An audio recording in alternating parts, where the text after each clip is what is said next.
related topics, in- including the CBC. She's a member of the EDI committee at New York and Department of Obstetrics and Gynecology at the University of Toronto. Dr. Tune Bias has received numerous teachings and innovation awards. She has been featured as top doctor in Toronto. Dr. Tune Bias is the recipient of the 2020 100 ABC Women Award that recognizes and documents the accomplishments of Black Canadian women. With virtual reactions and applause, I would like to welcome her to take the stage. Thank you very much, Ma. We really love to have you here, Ma. Thank you so much, Ademola and Oluwanifemi. Thank you for inviting me to come and speak, and it's with a great pleasure that I have taken your invitation, and I hope today we're going to learn a little bit. So for me, as I stay here, we have to acknowledge the land on which I'm speaking from, which is Stouffville, Ontario, which belongs to the traditional territories of many nations, including the Mississaugas of the Credit, the Anishinaabe, the Chippewas, the Haudenosaunee, and the Wendat peoples. And it's now home to many diverse First Nations, Inuit, and Métis people. In Canada, land acknowledgements are a recognition of our responsibility to Indigenous lands and peoples. And beyond that, we have to think about other ways of dismantling racism in this country. Furthermore, as a Black person, I also wish to acknowledge the Black ancestry, a deep and profoundly relevant history of Black peoples across the diaspora, a history and lineage, an inheritance that predates this country, chattel slavery and colonialism that begins with Africa, an ancestry that recognizes the struggle and survival while honoring our own narrative of self-determination. So thank you so much for having me. Then for today, I just have some speakers disclosure. I will not be receiving honorarium for speaking on this engagement, and I have received other honorarium elsewhere. So on a scale, on this ship scale, how do you feel today? For me, when I first woke up this morning, I felt like number 4, trying to wrap my head on what I had to do today. But now I am so thrilled and I'm number 8. So I'm going to ask Mr. Demola Idowu, how do you feel at this current moment on this ship scale? You can unmute yourself.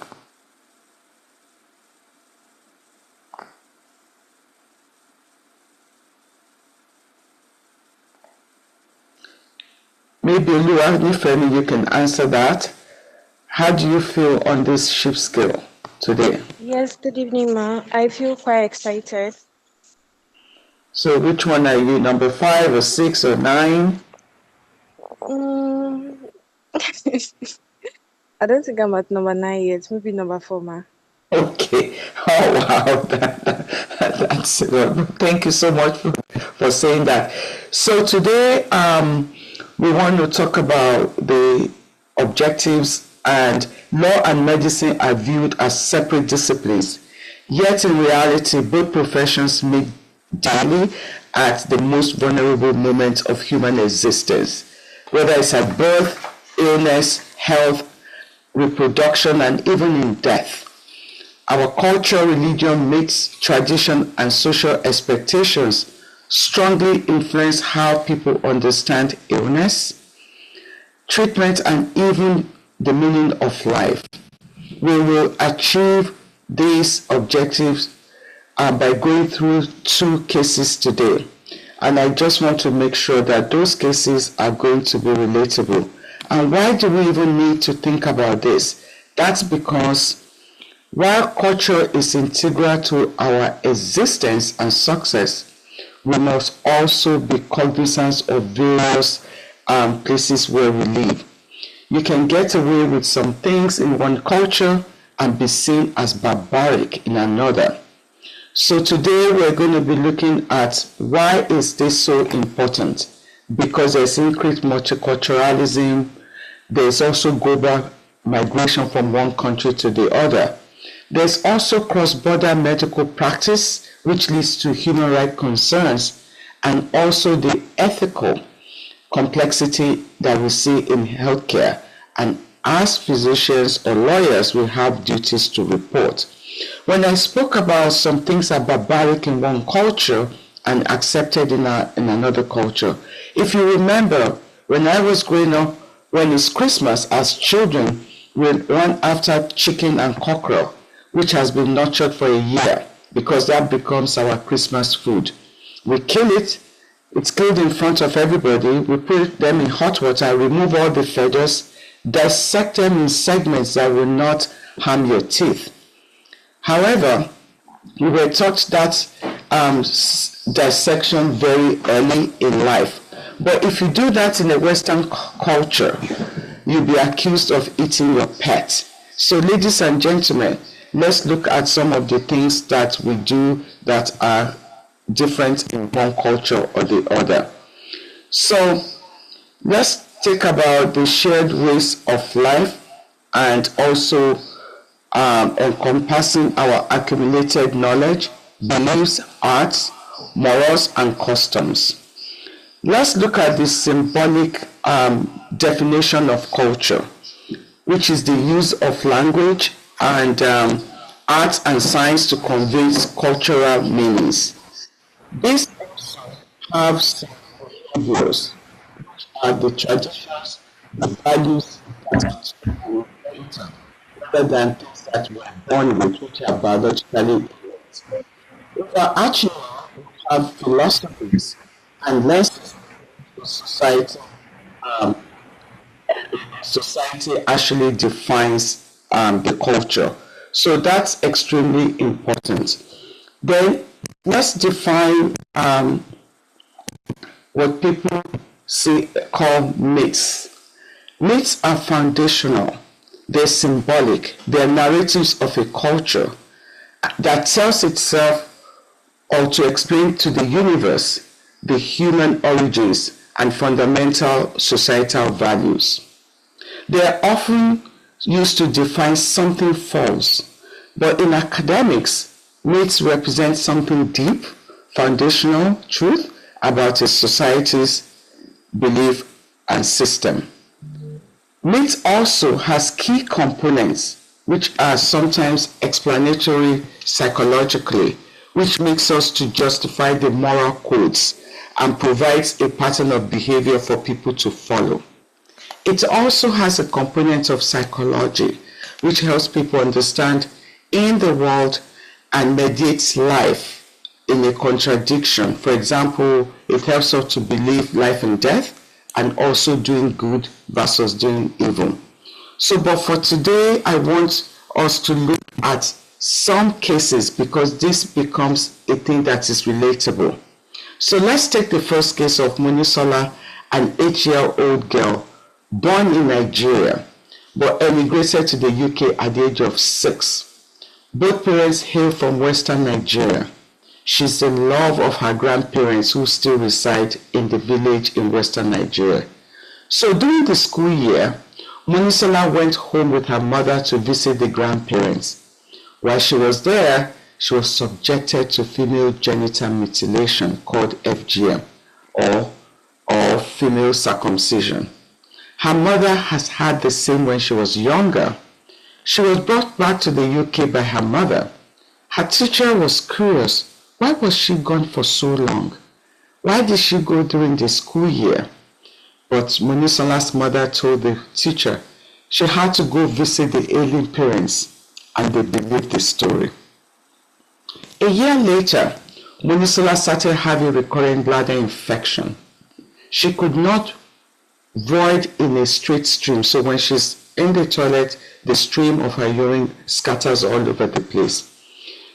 The family doctor, the GP, has done so many urine tests which showed some bacteria, and she was treated on many occasions with antibiotics. At the age of 9, she started having pain every month.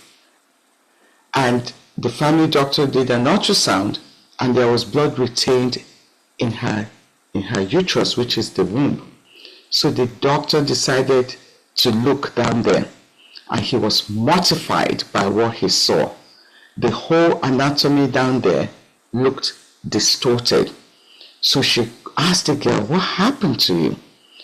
And the doctor called the mother, and the story of the daughter and the mother were different. For the family doctor, he has a duty to report about what he saw to the regulatory body and call the child protection because it's within the law. He's mandated to report any suspicion of cases of female genital mutilation. The police were involved and this became an investigation. And then the legal framework within this problem categorizes female genital mutilation as a child abuse. It's also considered gender-based violence. It's a severe human rights violation. The criminal liability is anyone who performs FGM or assists with the procedure or asks someone else to perform it on a child can be charged. And this applies to parents, family members, and medical professions alike. There's also the extraterritorial jurisdictions. It's a crime to take a child out of UK to undergo the procedure in another country, and is typically referred to as vacation cutting. So what happened? The parents were both charged, jailed, and deported back home, and Monisola was fostered to another parent. So, FGM laws, you can see from different countries, depending on the shade. Some places they're not criminalized, some it's partial, there's criminalization and prosecution, and in other countries it's prohibited. Some Western countries where FGM has not traditionally been practiced, but they now have immigrants from those countries where it is practiced. They have now moved into the situation where they have now criminalized FGM in their country. By 2013, FGM has been criminalized in all 27 member states of the European Union, of which United Kingdom is one of them. And now, countries in Africa are also making this illegal. So, how do we talk about this? Culture, myths, medicine, and reproductive impacts. And also, it has impacts in the law. So, any procedure that removes part or a portion of external female genitalia for non-medical reason is called FGM. The culture in some countries and areas is acceptable. It's a rite of passage from girl to womanhood. It ensures virginity and preserves traditional heritage, and that's the culture in those places. The myth about it is that it's falsely perceived as promiscuity prevention and to promote purity. In medicine and reproductive impacts is huge. Recurrent urinary tract infection, as we saw in Monisola, severe menstrual pain, visible trauma, and also sexual frigidity. In terms of law, it's extreme violation of human rights and girls and women, and this needs to be eradicated. So I want to show you the normal anatomy. This is not a pornography lecture. It's just to show you what the normal anatomy looks like. So those areas can be partially removed, and in some situations they can actually remove all these parts. And I have some pictures for you to help you understand some of the things. The picture on the left shows some areas that can be removed, whether they remove the clitoral gland or the prepuce. And the picture is that of a child where the prepuce and the huge has been removed. The second picture, you can see that the clitoris has been removed, and this is in a 10-year-old girl from Côte d'Ivoire. Let's look at the type 3. It's from a girl from Mali. She's pre-puberty, okay? And you can see how narrow the external genitalia is. And then you can see type 4. They have actually nicked the clitoris. So these are some of the graphics that you see, and this has consequences. The consequences we talked about: bleeding, hemorrhage. Some of these children may not know that they have bleeding disorders, and grandma has cut that thing with a knife. This can lead to infection and death, because each year the grandma puts the knife at the cellar, she removes it to cut, and this can also lead to tetanus, and children have died from that because you can see the knife is rusted. They can also present with recurrent bladder infection, difficulty having periods, sexual frigidity, body image. When they're in school, they are unable to change where other children are going for sports. And for obstetrics, there's poor access for that baby's head to come, and that can lead to birth complications. And in law, it's criminalization, it's human rights, it's also an indication for asylum seeking. The cross-border FGM and extraterritoriality.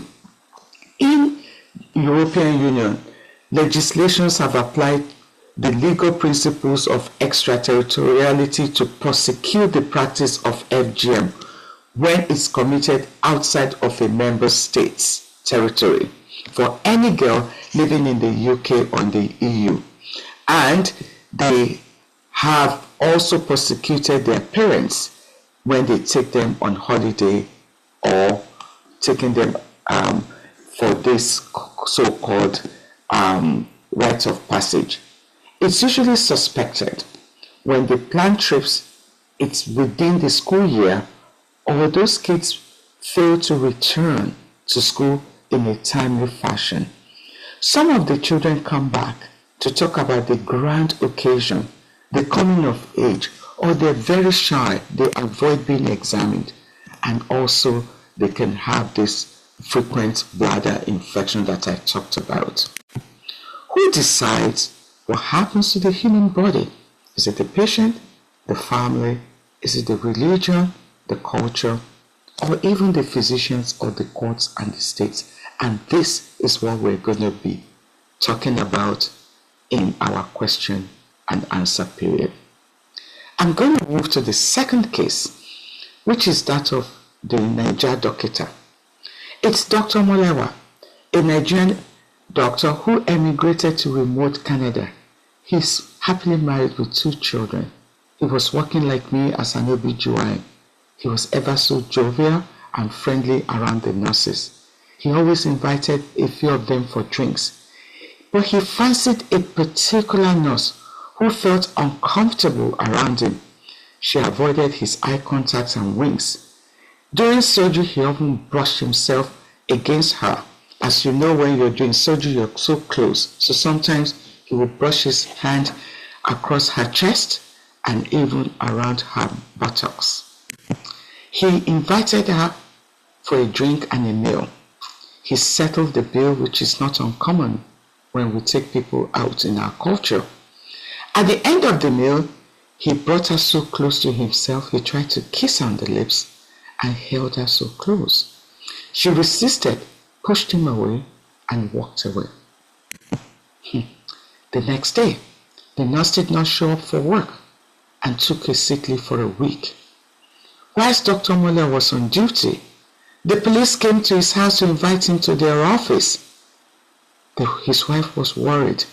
An allegation of sexual harassment was made against him, which was news to him because he never slept with her. The malpractice insurance does not cover sexual harassment. The case was reported to the college and an investigation was commenced. He was found guilty and his license was suspended for 6 months. The issues raised here is culture. In Nigeria, we have laws We have rules. But having affairs, sleeping with nurses or patients, sometimes are considered fringe benefits, and it's not uncommon. There are myths also that you're above the law. You fancy somebody, you can wink at her, or you brush your body against her. It's not considered an abuse because you have not slept with her. We don't maintain boundaries. Then what constitutes an assault or harassment? To us, sometimes it's not until you sleep with somebody. How about home? He has a wife with 2 children. He's never taken her out. And the law here favors women, and you're guilty sometimes until proven otherwise, especially if you're a black man. So, sexual harassment is any unwelcome conduct, comments, it could be gesture, it could even be a contact of a sexual nature that is likely to offend, humiliate, or intimidate someone else. It's a form of discrimination and can happen in different environments, including the workplace, schools, and even online. The intention of the harasser does not matter. It's the negative impact on the victim that defines the behavior. And there are 2 main legal categories. Sexual harassment falls into 2 different types. It creates a hostile environment whereby it's pervasive enough to create intimidation and creates an environment which is offensive. It also takes this for that. An individual is in a position of authority. It could be a manager or a teacher, and it could be something that affects somebody's promotion, or somebody finds it so difficult to reject those sexual conduct because it's tied to the way that they are promoted. So there's so many examples. It could be verbal. It could be an inappropriate joke. It could also be a request for dates, sexual innuendo, or comments about somebody's body or appearance. It could be something that simple. It could also be physical, unwanted touching, messaging, brushing up against someone, or even making some impeding movements. It could be visual, like Dr. Molewa, displaying sexual images, sending unwanted or text or emails. It could also be gender-based hostility, like bullying. And what the law says in Canada, it's lot. Sexual harassment is strictly prohibited by human rights legislation, and it's also part of the Canada Labour Code. This law mandates that every individual has the right to an environment that is free of harassment, and it requires employers to have clear guidance and procedures in place to investigate complaints and also protect victims. And these are labor standards. And those labor standards must also help people to report without consequences, and also the employer must make reasonable accommodation for people not to be judged or to be punished for reporting sexual harassment. So there's so many things that not only employers are supposed to do, they also invariably, they must protect the employee, and we need to understand that. And I just want to move quickly to the Nigerian brain drain, a medical brain drain. The brain drain is also known as human capital flight, which refers to the emigration or immigration of individuals who have received training at home. As many developed countries are experiencing shortage of doctors, there's been a heavy reliance on international medical graduates to fill these positions, especially in rural areas where an ordinary citizen will not go. So recruiting international medical graduates are cheaper for these countries because they cause a massive drainage for the developing countries. But then they go to all these other countries, and people are living in droves because of the poor working conditions, lack of research, poor remuneration, working condition, corruption, and also bad leadership. And these are reasons for why people are emigrating to other countries. Nigerian doctors are so popular. In any country where you go and there's no Nigerian, you've got to take your bag and move away. But as we emigrate, we need to understand the law of the land, the socio-cultural issues in those countries, especially around fraud and sexual and touching. I'm projecting this slide, and this is from the CPSO, which is the professional bodies in Ontario, Canada. And you can see that Nigeria is one of the top 10 countries that produces IMG. So we are quite popular. And there are so many types of misconduct that we can talk about, or that is prosecuted in many of these developing countries. It's not limited to malpractice alone.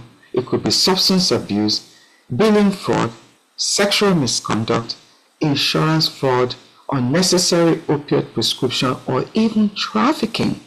Those things does not mean you're selling drugs, but it could be the way you are prescribing a medication. Prescription forgery is also one of them, and also age declaration fraud, whereby you're supposed to retire at any particular time, but you have changed your age. And this is not just in Canada, there are other countries. This data that I'm showing you is a bit busy, but I'm going to walk you through it. Victoria and Western Australia are two states that account for 37% of nations with registered doctors. So most of the doctors are from these two areas. 37 of those doctors are internationally trained. So they did a study to determine whether international medical graduates have more complaints made against them to the medical boards for discipline. And the result shows that Justin, do you have anyone drinking coffee in your house? Miss Esso.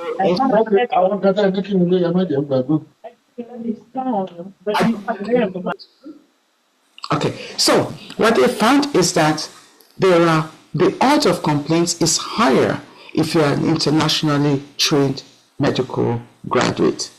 Furthermore, the country of qualification also matters. Nigeria, the odds of complaint is 4 times. And you can see other countries like Egypt, Poland, Pakistan. But there are other countries whereby the odds of complaint is the same as Australian trained physicians. So countries like UK, Canada, Ireland, New Zealand. So the conclusion of this study is that international medical graduates are more likely to attract complaints and disciplinary actions, but the risk is higher depending on the country where you have graduated. So, ladies and gentlemen, you can see where we fall in the card. This is another busy slide, and I'm happy to take you through that. So this doctor graduated in 1990 and had an independent license in Canada in 2007. Obviously, his practice before coming. So under the guise of mentorship, he crossed the professional boundaries and had intimate sexual relationship with patient A. He also crossed the professional boundaries with patient B by entering a business relationship with this person.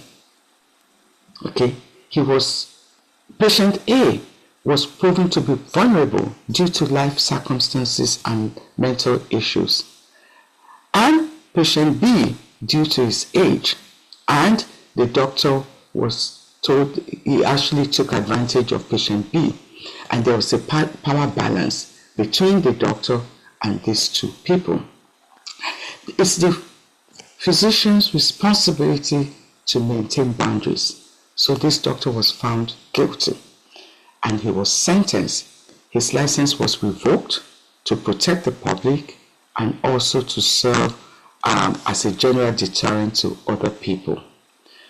The patient gave a strong impact statement and spoke about ongoing therapy that she has had to go through. And because of her experience, she no longer trusts male doctors due to the doctor's action. The consequence for this doctor is that he had to close his practice. Not only that, he had to pay $17,000 plus for patients A ongoing therapy and almost 52,000 for to cost as the cost of the investigation. So the consequences of these infractions are huge. It could be severe penalties, losing your license, depending on the severity of the misconduct.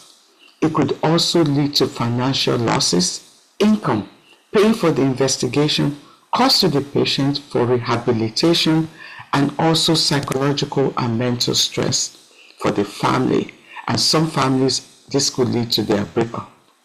And for the physician, it leads to isolation and shaming within their colleagues. So, for today, as we conclude, how do we build bridges between rights and responsibilities?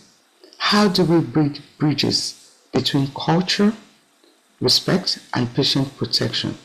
How do we imbibe the culture in a new country to blend with ours, whether we're at work or at home, or even in raising our children? How do we continue to balance this for the next generation of Nigerians in the face of globalization? The challenge is not choosing between culture and science, as in the case of the FGM, but ensuring that human dignity remains both central in law and medicine. And for sexual harassment, everyone has a right over their body, and that has to be the principle.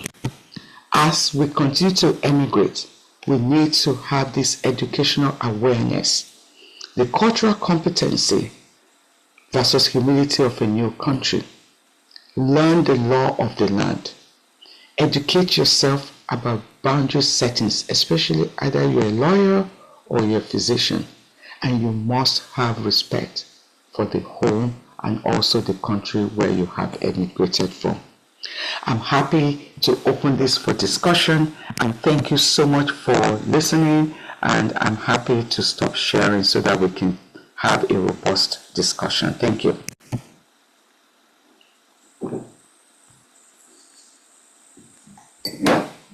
Thank you so very much, Matt. Thank you very much, Ma. That was very insightful, Ma. We are very grateful for the beautiful sharing. I believe it was very insightful for every single participant as well. And we can drop our emojis in the chat box. Or yeah, I can see them already.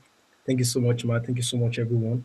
Um, we would have a question and answer session after now. So if you have questions or clarifications or even discussion points, you can be sure to type them into the chat box so that we can have, like our mentor, Dr. Modukwe said, we will post the discussion about the topics. So if you have a question, a point of discussion, you can be sure to type it in the chat box. We would tackle them after now. Okay, I can see some hands up already, but just before we go to the question and answer session, I want to share a bit of a form of recap of the session. It was a lot to digest, and nonetheless, I'm very convinced I was able to pick very significant points. I think the bulwark of it being that especially in the age that we are, where things are continually evolving. There's a lot of movement, immigration, and migration. There's a need for us to be conscious of the fact that there could be a clash of cultures.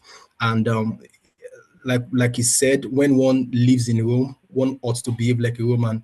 There was a particular poem we studied in literature while I was in secondary school. I think it was Anvil and the Hammer, and was supposed to bring to the fore the distinction between, traditional African religion versus, English religion, how colonialists came and how that poet in a very poem was struggling to find a convenient balance between the two cultures. Thank you very much, Ma. I think something that particularly stood out for me was in the fourth discussion point, which is sexual and financial misconduct, and how some things that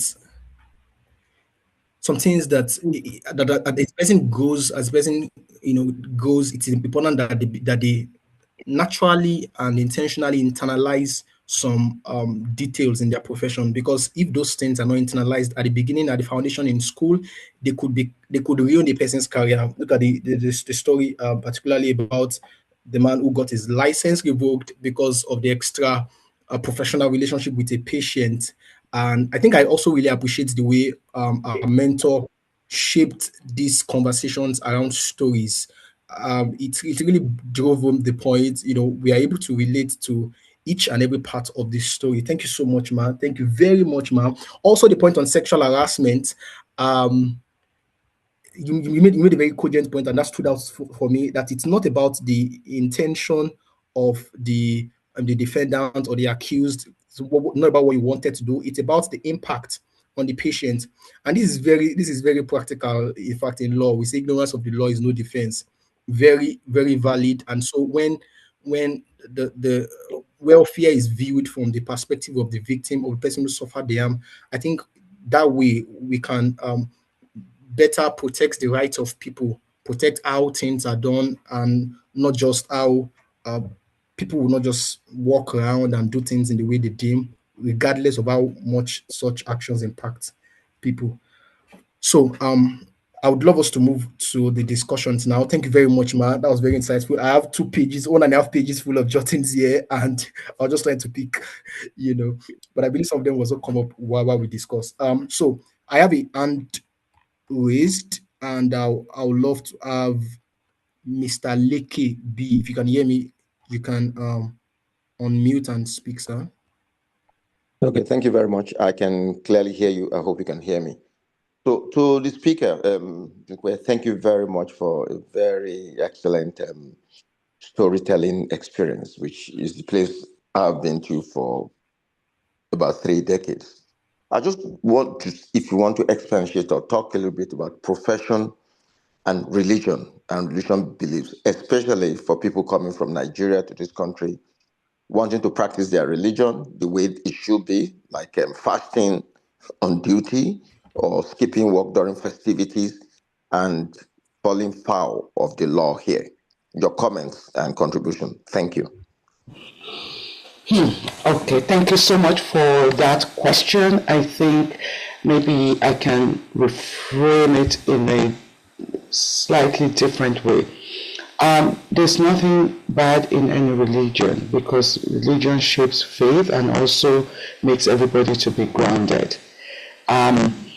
And in any country, because of globalization, I think most countries are open to multiculturalism and also faith and religion.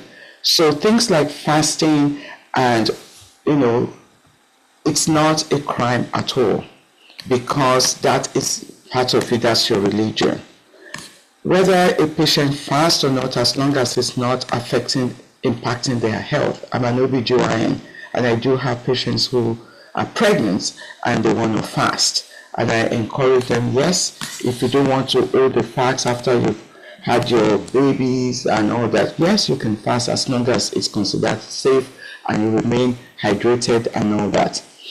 As a physician, yes, you can also fast, but fasting and not coming to work, I think everybody in the developed world, whether you're dying or not, you have to still go back to work. Whatever you do, as long as you're able to go to work, you're able to do what you're paid to do, nobody really cares about that. But where it becomes a conflict, sometimes it's if for your own religion, you are now expecting people to take up the slack from your work. You don't show up. That means somebody else who does not share that religion has to take your work, and know that people are going to frown at that and you're not going to be popular. But otherwise, I think religion should still be something that, because it shapes our faith And I think it's something that should still be practiced, and we should always have that opportunity to practice as long as it's not impacting the work that we do or putting other people at risk. I hope that answers your question, Dr. Badmus. Thank you. Okay.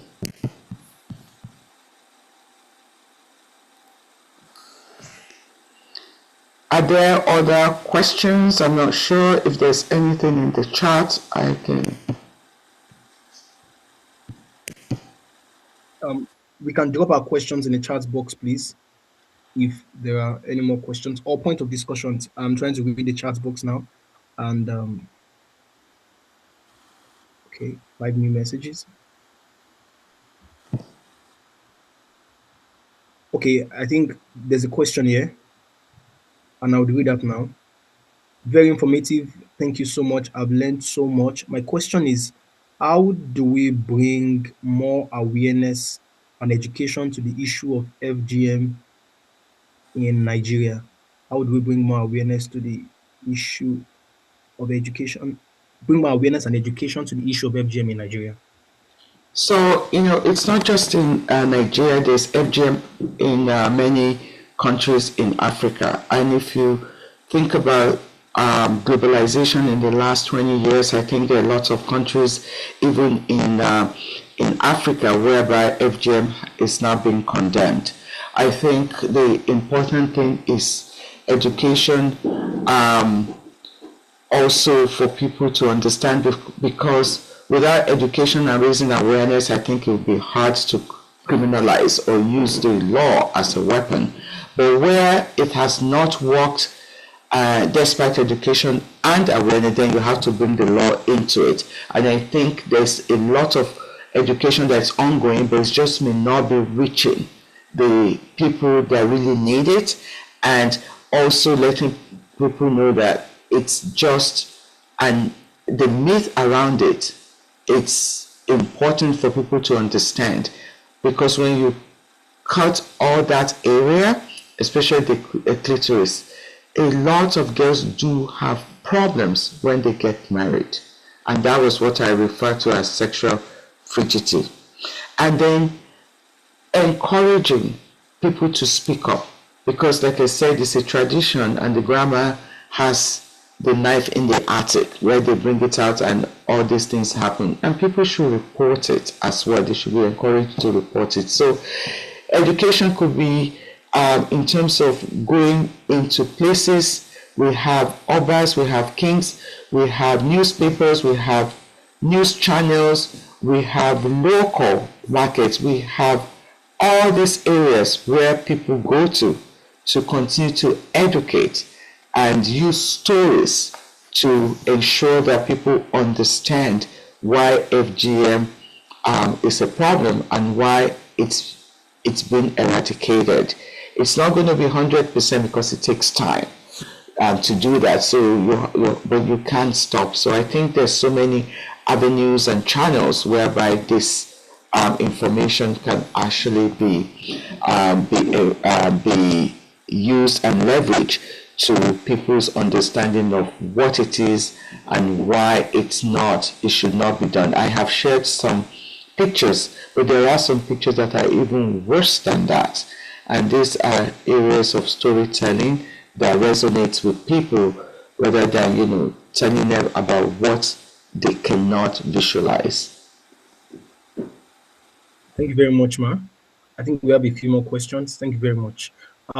This question is, thank you so much for the insightful session, Ma. My question is, how can organizations create an inclusive environment that respects diverse cultural beliefs while maintaining professional standards?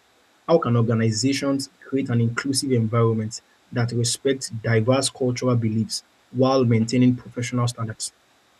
I think in most high-income countries, UK, Canada, all those, they are already inclusive practices.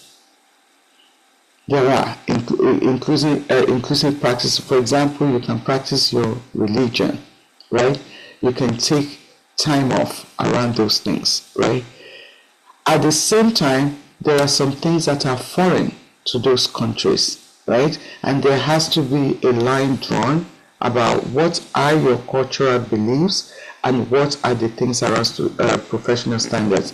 But there are things that are no-go: sexual harassment, sexual misconduct, um, things like forgery, things that any that will clash with professional standards. Those things are, no matter your cultural beliefs, those are things that actually ensures the safety within the society and also ensures that everybody's rights is respected, and we do not use somebody's culture to affect other people.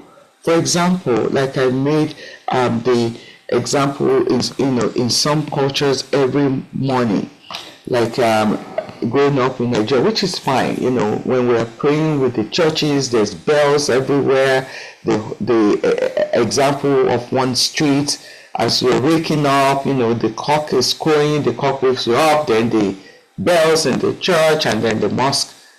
When you come to another country, you can't do that because they want to make sure that everybody sleeps well and you wake up. So there are some things that will be designated areas that are segregation for worship. So we are not expected to be doing those things. For professional standards, you cannot have things like FGM as or forgery to be.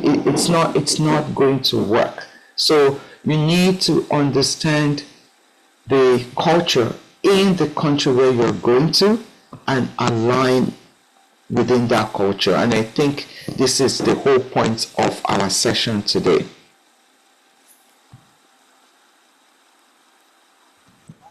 Thank you very much, Ma. I think I have one more question, or maybe the second to the last. What preparations should professionals make to better understand the culture, laws, and social expectations of their host countries in order to avoid cultural misunderstandings or conflicts that could result in the loss of a professional license, termination of employment, or even criminal liability? What preparations? I think it appears to me that this person speaks as someone intended to japa. What preparations should professionals make to better understand the culture, laws, and social expectations of their host countries in order to avoid cultural misunderstandings or conflicts that could result in the loss of a professional license, termination of employment, or even criminal liability? Yeah. So just to be clear, there are laws in our country, in Nigeria. There are laws. People just do not respect the laws because there are no consequences. So charity begins at home. So some of those laws already they exist in our country. So we need to respect that. We need to be grateful for those things, and we need to find a way that people need to respect that.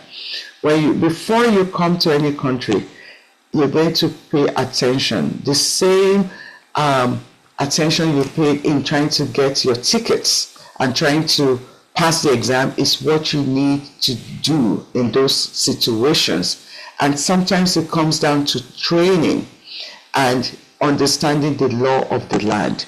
There are books to read, there are people who can mentor you, so you need mentors, you need sponsors, you need to go to some of the classes and take the ethical courses in some of those in those countries. And there are some things that are just blatant that are in our country, but nobody is nobody is paying attention. So all these laws, there are books to read so that you do not fall foul of those laws in those countries, and they're very, very explicit. So I think, speaking to the cases that I presented, this man, one of the second case, was married, right? And he's already going after the nurses. Even in any culture, I think that is a no-go. So if we don't respect it where we're coming from, we need to make sure that we respect it in where we're going to. So like you said, when you're in Rome, you behave like a Roman. And I think that's just the gist of it.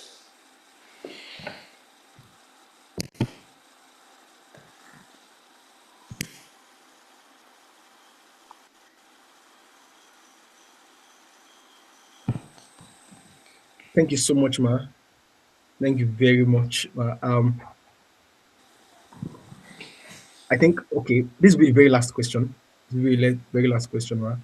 How can internationally trained professionals, how can internationally trained professionals successfully adapt to the legal, ethical, and cultural standards of their host countries in ways that protect their careers, professional reputations, and personal freedom? I think this aligns with the question you just answered. Absolutely, Um, I agree. I think it aligns. Thank you very much again. I think that will be all of the questions we will have. Thank you very much for your passion and your very insightful session. This will linger for a very long time, a very long time. Huh? Okay, okay. I Yes, have one. Thank you. I have one last question. One last question, if you do not mind, Ma. Can you give an advice on bringing up children abroad? Okay. Can you give an advice on bringing up children abroad? I think this would probably be in light of the conversation around what comes to mind is conversation around you know discipline of children, the status quo here versus abroad. What advice would you give on bringing up children abroad, man? Yeah, well, I think that's a very, very good question, and I think anybody who emigrates to another country struggles with this. How do you balance your culture and take on the foreign culture? And one person's answer may not be right for the other person. But what I would say, if I have to look back, the first thing is your culture is still your culture. And I think the important thing is not to lose that culture entirely. You can blend the culture.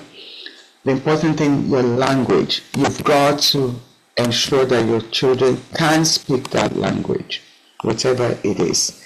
Even a lingua franca may be English, but we have Yoruba, we have Hausa, we have Igbo. We need to ensure that our children can speak our language. Our children still can eat our food. Our children are proud of that culture because there's also that clash when they come to a new country.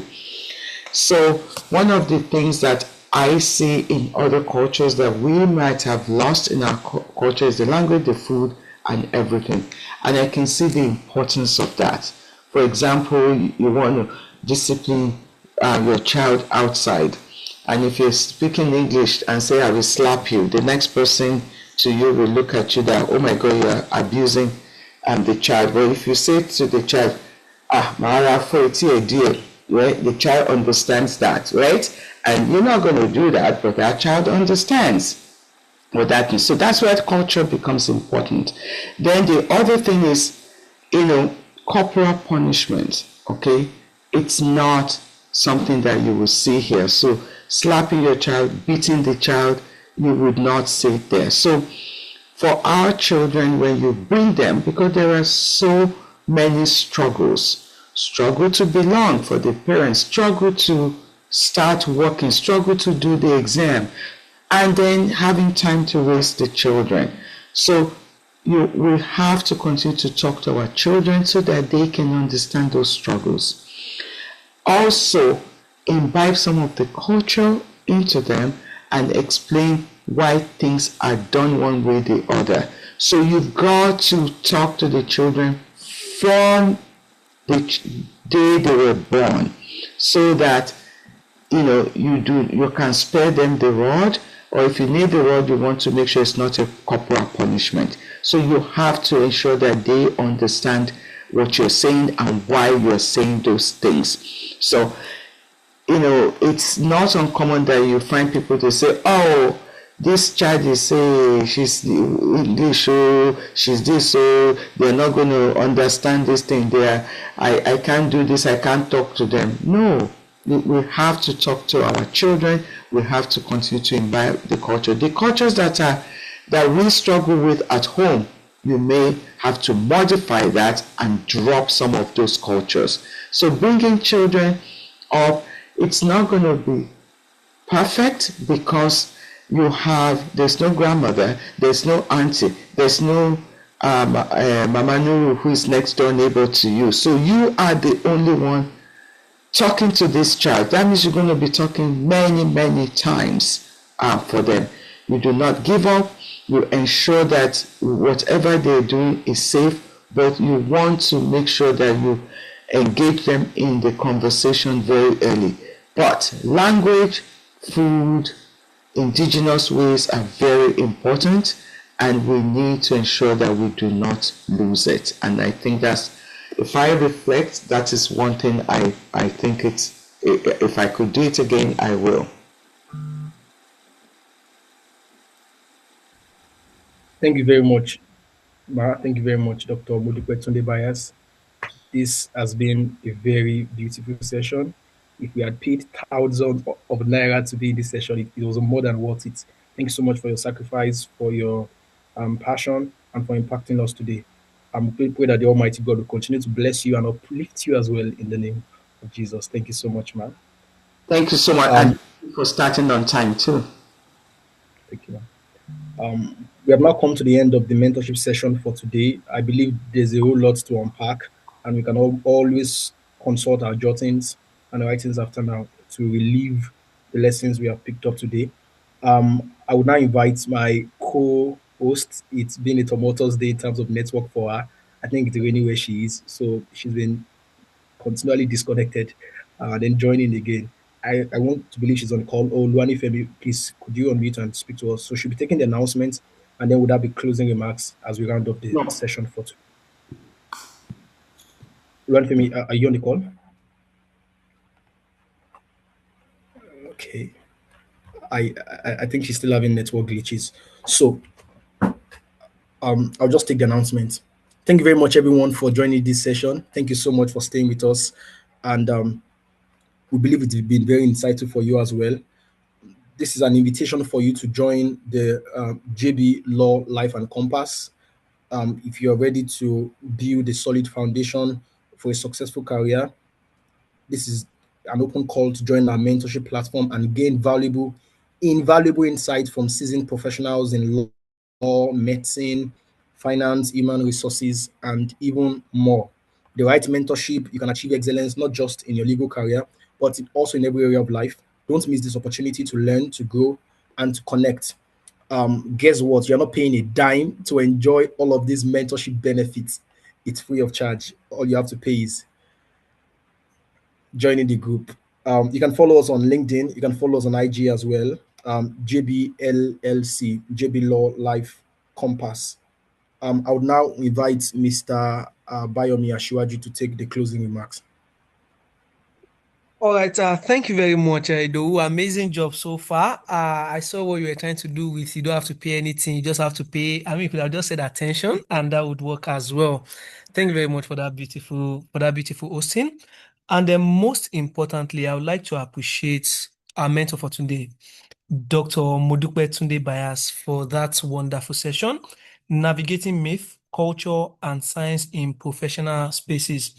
I think my biggest takeaway today is not just in some of the things I have said today. I think it is more from the things that I even did not say, especially on the power of discipline and preparation. You joined this session at least 30 minutes before the commencement of the session. You ensure that everything was intact and working perfectly before the time, and then you just spent 30 minutes dishing out very, very deep insight to us. At this point, I will say I'm not surprised you won the 2026 100 ABC Women Award that recognizes Black Canadian women achievements. Well deserved. So we appreciate for your time and your commitments towards helping younger persons become better through learning and mentorship. Also, at this point, I would like to appreciate everyone that has been present tonight. Thank you very much for making it worthwhile. And this is a special shout out to everybody that engaged our mentor tonight, for those that asked the questions and ensure that it was a meaningful conversation. And then to our founder, Mr. Johnson Babalola, we do not take this platform for granted. We are barely 1 year and 6 months old, and it has been amazing so far. Thank you very much for giving us this platform. So thank you very much, everyone. We hope to see you some other time. Once again, I appreciate you, our mentor. Thank you very much. We are grateful. All right, thank you very much. Oh, that will be all for tonight.